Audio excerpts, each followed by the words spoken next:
So the problem in the Indian restaurant industry is that Indian restaurants are not built for scale because Indian restaurants have something called a chef inside the restaurant.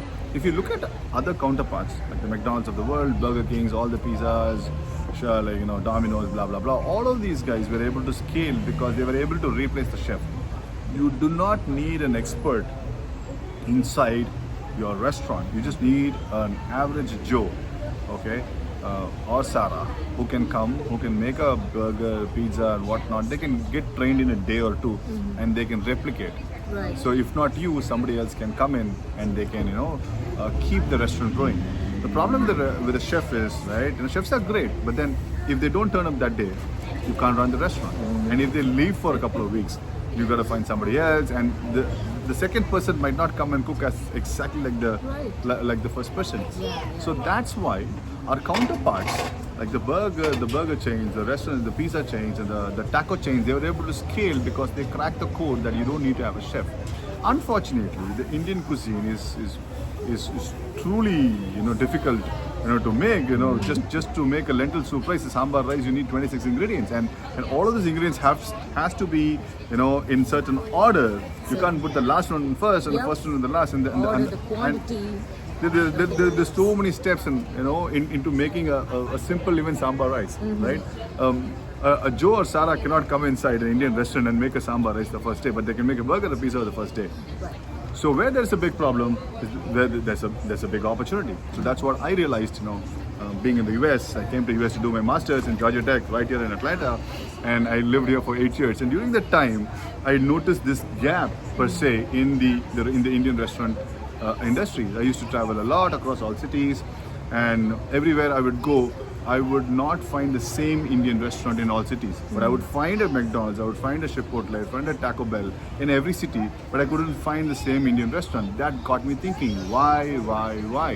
If Mexican food can scale, why nobody's scaling in Indian food? Then I got down to the bottom of the pyramid, and the problem was there was a stumbling block called the chef. And without a chef, the Indian restaurant cannot move, cannot run. So that got me thinking, okay, Santhosh, if you can go back and solve the problem and make it systemized, in a way that, like, if you can McDonaldize Indian food, there is a multi-billion-dollar opportunity sitting right on your lap. So that was the premise I took from US. I went back to India. We started Kolapasi in 2012, and voila, we are back here. We have 5-6 restaurants right now. We have 4 already running. We're opening 2 drive-thrus. Wow. One in Clemson, another one in Charlotte in the next 3 to 4 months. So probably by the end of the year, we'll have more than 10 outlets. By next year, we'll have 30 to 40 restaurants in US alone. Awesome. So now that you're in Atlanta, what I'm expecting is, are we going to see Kolapasi soon in Atlanta? Yeah, probably next year. So right now, we have hands full, Okay. the existing outlets, and probably next year, our goal is to look at 5 to 10 restaurants probably in Atlanta next year. That's excellent. Or We next have year a or 2. huge Indian diaspora here. Indian food is the most tastiest food in the world. So why wouldn't you not sell it to the world? So Kolapasi is Indian food for the world, not just for Indians. And Indians are part of the world. So they're a subset of the superset. So it covers everyone. Absolutely. So that's the reason we went and opened the first outlet in Greenville. I'll challenge you. There is no Indian brand in the world, even in the next 100 years, okay, would come to US and open their first outlet in Greenville. They would all go for the big cities like Chicago, Dallas, Atlanta, California, New York, New Jersey, right? Nobody will have the guts to go and open in a mid city where you've got less than 5,000 Indians. Wow. We did that because if we can solve a problem in that city, then you can solve the problem for all cities. Wow. What works in big cities might not work with smaller cities, but what works in smaller cities will definitely work in the big city. So we took the hardest route. Right. Excellent. That's something unique that I'm hearing. So what about your next places that you focused on? Next to Greenville, where did you move on to? I saw Chapel Hill. Charlotte, Chapel Hill, Jacksonville, Florida, and then we have another 5-6 outlets coming up this year. One more in Charlotte, and one in Dallas, one in Philadelphia, and one in Clemson, one in Columbia, South Carolina. That's good. You know what? Actually, I saw a video on Instagram of a non-Indian giving a review on the food, and it was so amazing to hear from her. She was tasting the food, and she was like yummy and all that. So people love it, right? Of course, because just imagine, like you have two toy cars in your house, and suddenly you go into a new house where there are 20 toy cars. You're going to be so excited, right? So in America, you have only 2-3 flavors: barbecue, blah blah blah. Like only two three flavors, guys, right? And now suddenly you're getting exposed to 200 flavors from India. Yep.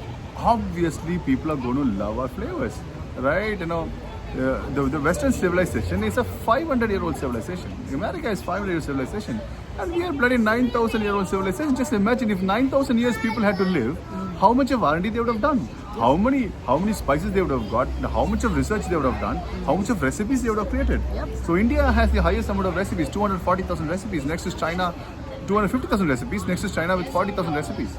Right? God knows how many America has, right?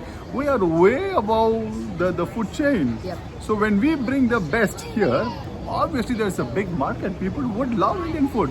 It's our assumption that they think, oh, Indian food is spicy, they don't want to take, it's our assumption. We are defeating ourselves in our mind. I said, man, if these flavors are so good, if these flavors can satisfy 1.5 billion people in the world, right, why it couldn't satisfy 330 million people in the world? So that's a basic commonsensical question I ask myself. And they all like it. Flavors, once they taste it, starting from chettinad, or we have too many to mention here. They all like the flavors, and they come back again and again. And we assume that Americans don't eat spicy. That's wrong. That's absolutely wrong. There are enough people, enough Americans who love spicy food.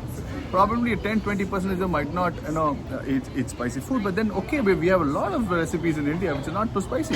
Right. Right. If you go to Kerala, you have a lot of these recipes with the coconut milk.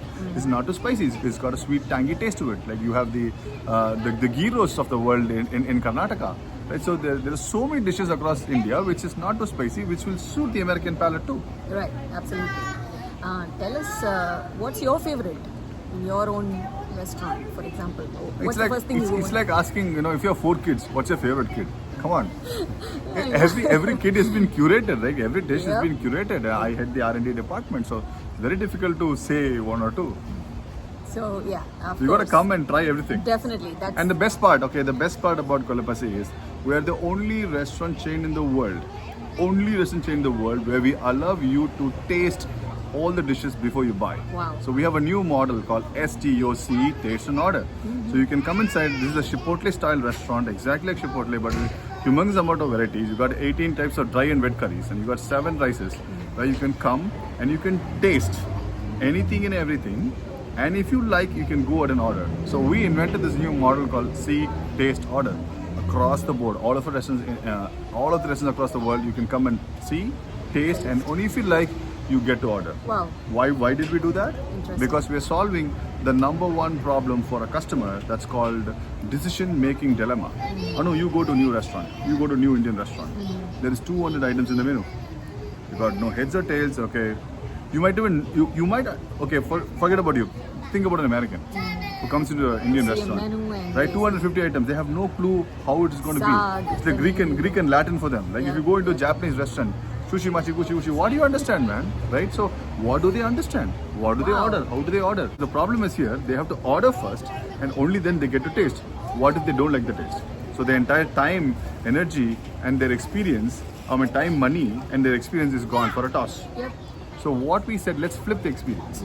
Let's take the mall experience into a restaurant. In the mall, you go, you try, and then you buy. Right. They keep giving the samples, right, to taste. Not just if you want to buy any clothes. You go, you first do a trial check, and then you buy it. You want to buy a shoe, you want to buy a television, go look how it is, and then you buy. So we said, why don't we put that into a restaurant model? We made sure that everybody can come and taste, and then it's like we let you date with the food. Why get into an arranged marriage when you get a chance to love? This is like love marriage. Kolapasi is like love marriage for food. You go, you get to get to date with the food, and then if you like, love it. Yeah, you get it for your own. You get committed. Yep. So I'm so curious to know about how did social media help in Kolapasi's growth? Tell us about it. All of our growth, all of Kolapasi's growth happened because of social media. Some good human beings, went and talked about us, they made videos about us, they interviewed me like people like you, all colleges in Tamil Nadu, they invited me to come and talk about a story. So somebody, some kind, humans, some thought that, these guys are poor guys. They got no money to advertise and do marketing. At least let us give them some hope. Let us put their story in. So word of mouth, it's such a fast spreading area. One person says, the other person goes and says. We hardly did any advertisement or marketing. Everything was. People did it for you. Exactly, because people thought that this story has to go to others. Because we did not, we don't have artificial colors, we don't have artificial flavors in our food, no MSG in our food, we don't sell water. Water is always free in all of our Kolapasi outlets. Wow. So we had a lot of values. We were very different. So we were not a run-of-the-mill restaurant. So people loved us. People loved the philosophy. Which restaurant in the world wants to give you free water, not charge you and make money of that? We never made money by selling water. So we had a unique characteristics which people got attracted to it, and they took it upon themselves that, hey, we need to take these guys to the next place. So that's how it happened. From India, somebody from Australia called and say, hey Santhosh, if you're going to expand, come to Melbourne.